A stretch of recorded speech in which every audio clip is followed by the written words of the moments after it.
Meet John Fallout, a super soldier in the Brotherhood of Steel, whose mission today is to transform the Red Rocket gas station into a Brotherhood of Steel combat outpost, with direct orders from an elder to The Red Rocket station a few clicks out of Concord is in the perfect position for a combat outpost, which the Brotherhood can use to continue expanding throughout the Commonwealth. The Red Rocket outpost will need to be secure, with its own defenses, food, and water supply, along with a landing pad for a vertibird. This outpost will not be open to civilians in this restricted area, so there will be no need to factor housing for civilians. The surrounding areas need to be secured also, mainly the city of Concord, as there has been sightings of raiders throughout the city, along with the Minutemen passing through recently. There is a small issue regarding the Red Rocket area, that being a herd of Deathclaws has traveled from the glowing sea and made their new home at the Red Rocket gas station. So we have to clear them out before setting up the outpost. We will equip you, John, with a fresh set of T-51 power armor, along with complete unrestricted access to the armory. Now, no more wasting time. Get out there. Ad Victoria. Upon scouting, it was apparent that there was actually a big herd of Deathclaw held up in and around the Red Rocket station.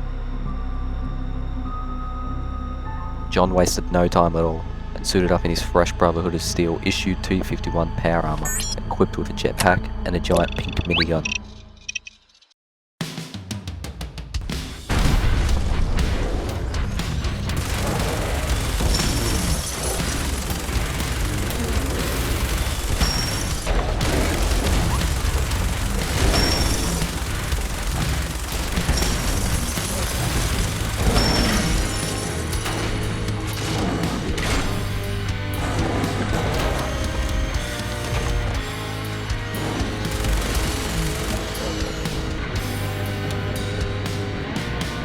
John wanted to try out more of his fresh arsenal on the Deathclaw and decided to switch over to his sledgehammer.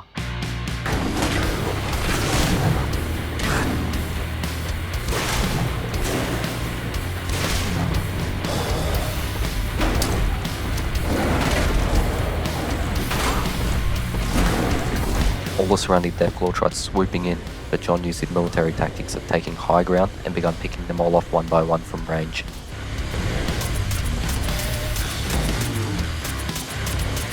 With the last few remaining, John switched over to a missile launcher to exterminate the remaining Deathclaw.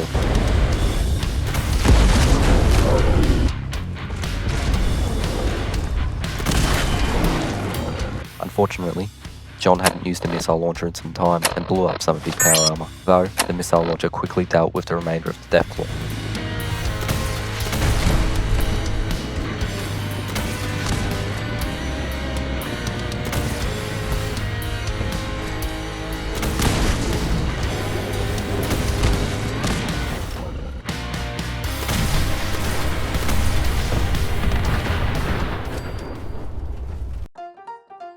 After the Deathclaw were dealt with, John knew his elder wouldn't be happy with him if he reported back with a damaged suit of power armor, along with the abundance of ammo he has just used. So he came inside of the building, chained up his power armor to the workbench. He quickly looked around and gathered up some scraps and repaired the armor.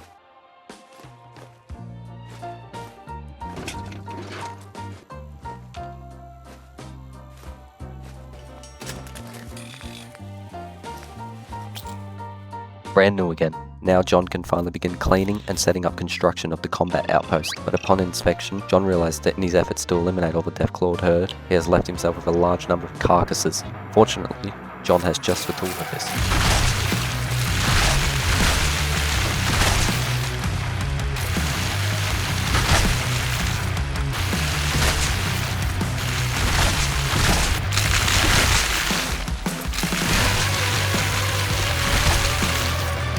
During Operation Massacre of Deathclaw Corpses, I've analysed that during this sequence, John Fallout has close resemblance to Edward Richtofen. After all the corpses were taken care of, John went around removing any rubbish and salvaging for any building materials, and also pulled all the weeds from the earth.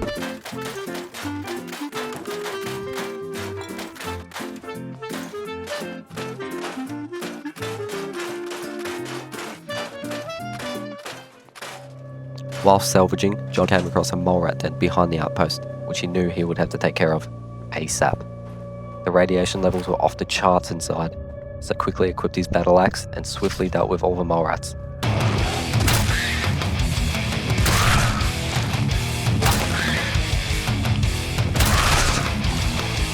then headed out and sent her son into the cave to ensure no more abominations would be a problem from this location ever again.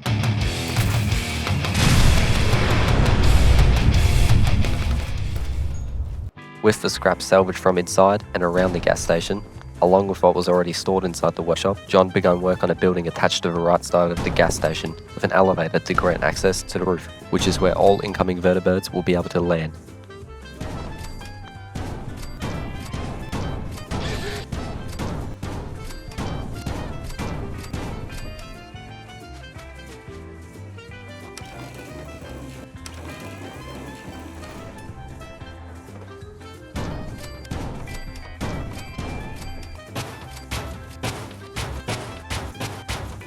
John then began work on adding a small shelter area to the roof, which helps add support and hold the elevator.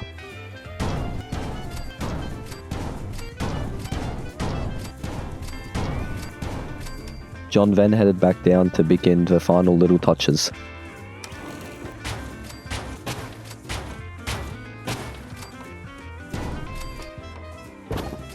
Once that was complete, John used timber from surrounding trees to begin mapping out the wall, which will enclose the center of the outpost.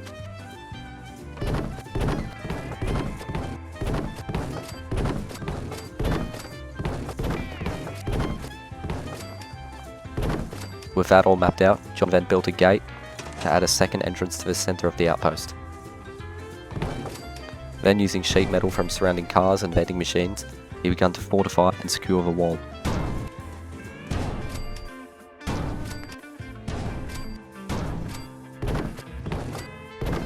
Finally, John used the last scraps of timber he had to fortify any of the rabbit holes in the wall, securing the center of the outpost.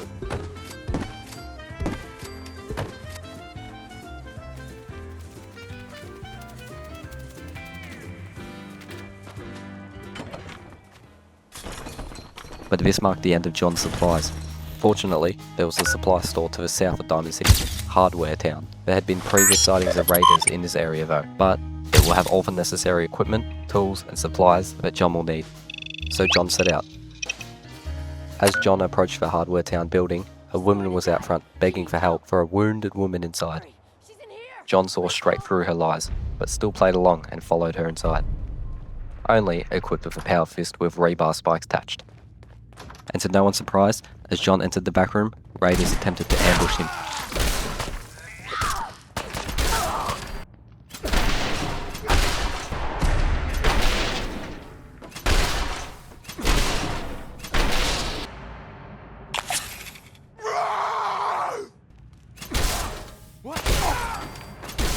But they all quickly learnt why you do not mess with John Fallout. Once the raiders were dealt with, John had complete access to all the supplies in the building, which will easily see him through the construction of the outpost. Though, he also needed some more ammunition for all the turrets, along with the electronics to set up power grid and other defences. Luckily, John knew of a super mutant outpost, harbouring just the supplies he needs, so he quickly set off there for his next destination before home. Upon arrival, John scoped the area. Scouting numerous super mutants and other abominations, he could hear the mutant hounds scuffling around inside the building also. John knew he was going to have to play this smart if he wanted to come out alive, so he went in heads first, guns a-blazing with his giant pink minigun.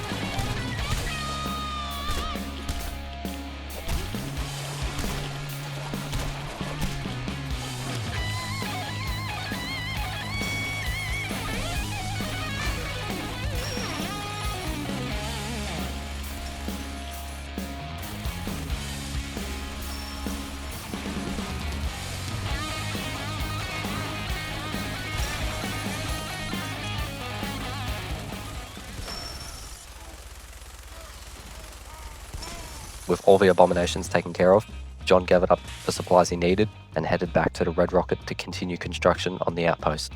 Now with all these resources, wasting no time, John began to build a turret tower at the front of the outpost.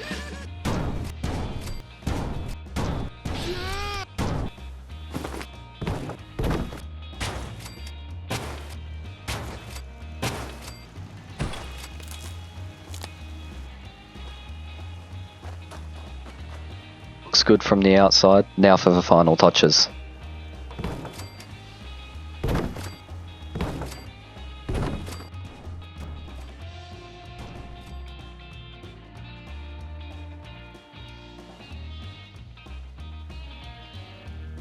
John then requested these two Brotherhood of Steel APC trucks to be stationed at the outpost in case of any emergency, but for the meantime, John used these as storage containers.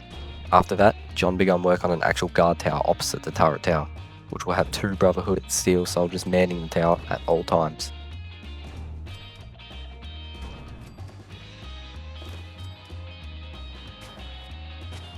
Both towers also had Brotherhood flags flying high to show scum not to try anything. Heading inside the building, John began setting up a little living quarters in which anyone who was stationed at the outpost can use.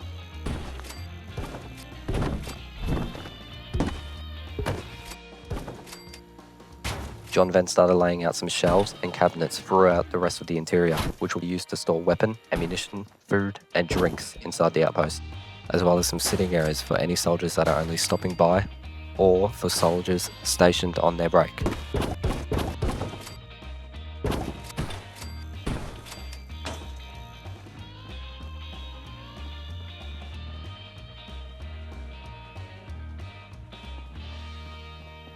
John then began his electrical work, hanging some ceiling lights so no one is working in darkness.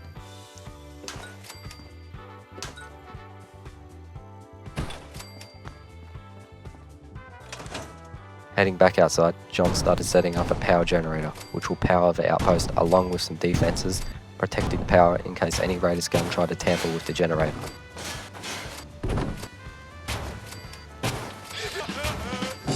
This also added protection to the other corner of the building, leaving no blind spot around all four sides. Back inside the centre of the outpost, John began to set up a recreation room in which stationed soldiers can use to rest and to raise morale at the outpost.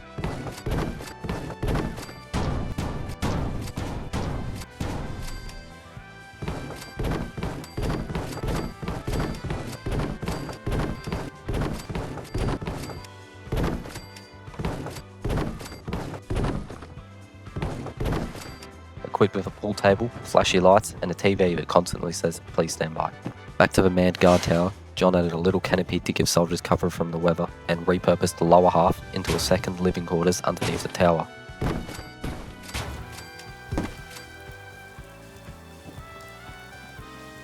John then went around and hung some more Brotherhood flags.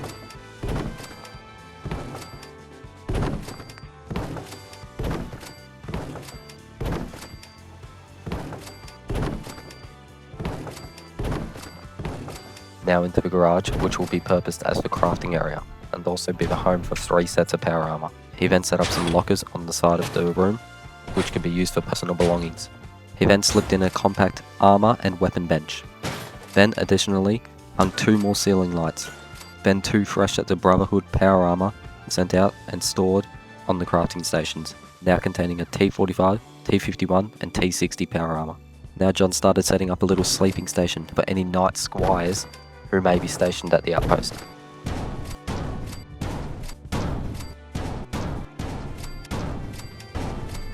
Giving them a canopy to protect them from the weather, stacking mattresses on wood pallets along with a few campfires to provide warmth.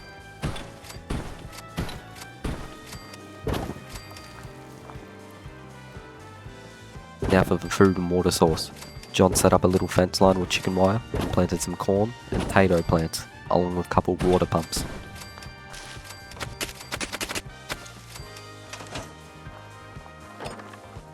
John then started scattering around the inventory of weapons, ammo, food, and other supplies, along with setting up the final little touches.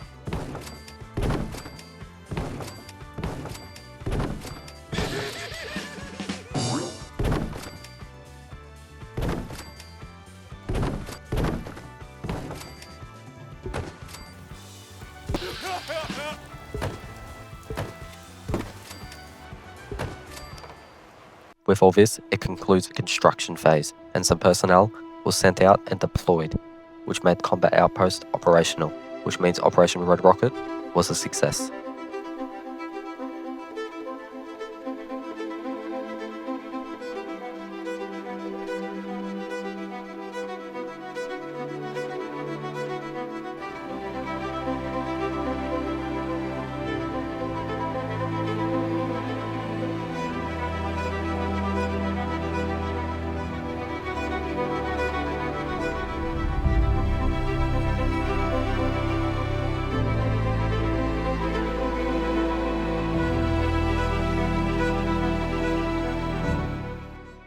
Now that the construction is completed, John has to secure the remaining surrounding area. Next, inside the city, there was a conflict between raiders and a small faction known as the Minutemen. John climbed high ground and began picking them all off one by one.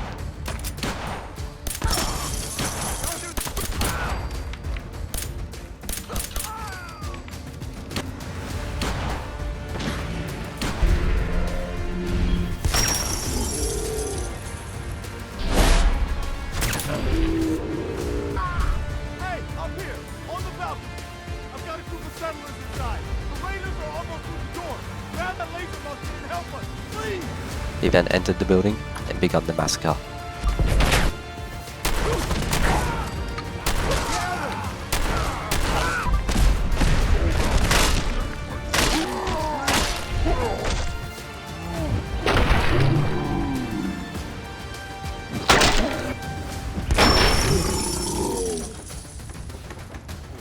Though he had already helped the Minutemen enough already, he headed back outside to clear the remaining enemies so they could escape.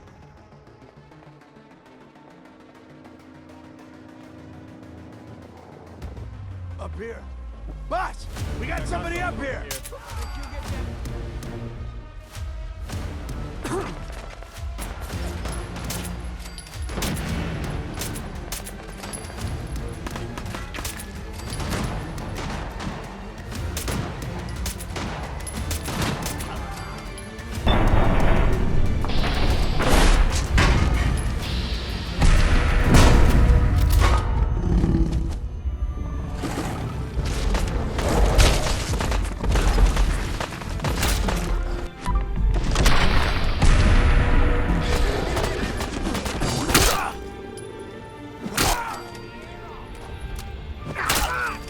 This marks the end of Operation Red Rocket.